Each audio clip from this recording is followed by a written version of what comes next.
July 20 నుంచి parliament వర్షాకాల సమావేశాలు. జూలై 20 నుంచి పార్లమెంటు వర్షాకాల సమావేశాలు ప్రారంభం కానున్నాయని కేంద్ర మంత్రి కిరణ్ రిజిజు వెల్లడించారు.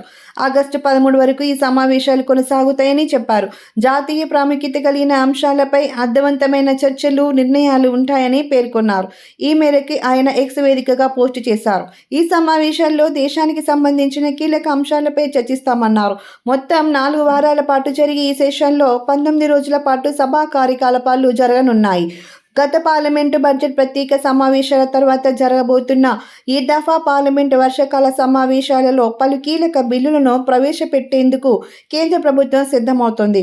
గతంలో వీగిపోయిన మహిళా రిజర్వేషన్ డిలిమిటేషన్కు సంబంధించిన 131వ రాజ్యాంగ సవరణ బిల్లును మరోసారి సభలో ప్రవేశపెట్టబోతుంది.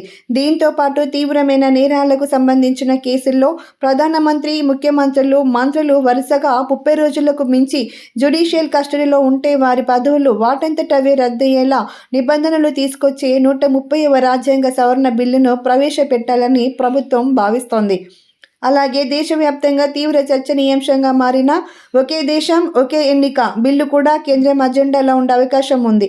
వీటితో పాటు విదేశీ విరాళాల నియంత్రణ సవరణ బిల్లు, వికసిత్ భారత్ శిక్ష అధిష్టాన్ బిల్లు, యాంటీ డోపింగ్ బిల్లులను కూడా సభ ముందుకు తీసుకురావడానికి రంగం సిద్ధమైంది.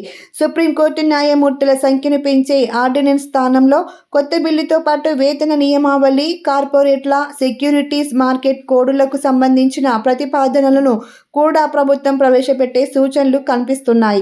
ఇదే సమయంలో నీట్ పేపర్ లీక్ అంశంతో పాటు చమురు ధరల పెరుగుదల ప్రతిపక్షాలు లేవనెత్తే అవకాశం ఉంది.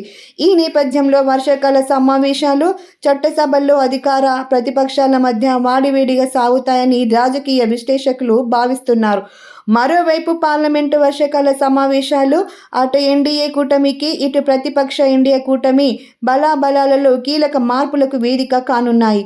ముఖ్యంగా పశ్చిమ బెంగాల్లో మమతా బెనర్జీ ఓడిపోవటం, బీజేపీ అధికారంలోకి రావడం, తృణమూల్ కాంగ్రెస్కు చెందిన 20 మంది రెబల్ ఎంపీలు ఎన్సీపీఐలో విలీనం కావటం, ఉద్ధవ్ ఠాకరే వర్గానికి చెందిన 6 ఎంపీలు ఏక్నాథ్ షిండే నేతృత్వంలోని శివసేనలో చేరటం వంటి అంశాలపై లోక్సభ స్పీకర్ ఓం బిర్లా నిర్ణయం తీసుకోనున్నారు. ఇటీవల జరిగిన రాజ్యసభ ఎన్నికల్లో బీజేపీ ఎన్డీఏ కూటమి అభ్యర్థులు ఎక్కువగా విజయం సాధించారు. ఈ పరిణామాలతో పార్లమెంటు ఉభయ సభలలో ఎన్డీఏ బలం మరింత పెరగనుంది. మరోవైపు తమిళనాడులో కాంగ్రెస్ పార్టీ టీవీకేతో పొత్తు పెట్టుకోవడంతో డీఎంకే తీవ్ర అసంతృప్తితో ఉంది. ఈ నేపథ్యంలో తమ ఎంపీలకు కాంగ్రెస్ సభ్యులతో సంబంధం లేకుండా ప్రత్యేక సీటింగ్ ఏర్పాట్లు చేయాలని కోరుతూ డీఎంకే ఇప్పటికే స్పీకర్ లేఖ రాసింది. ఈ పరిణామాలన్నీ సభలో ప్రతిపక్షాల ఐక్యతపై ప్రశ్నలు రేకెత్తిస్తున్నాయి.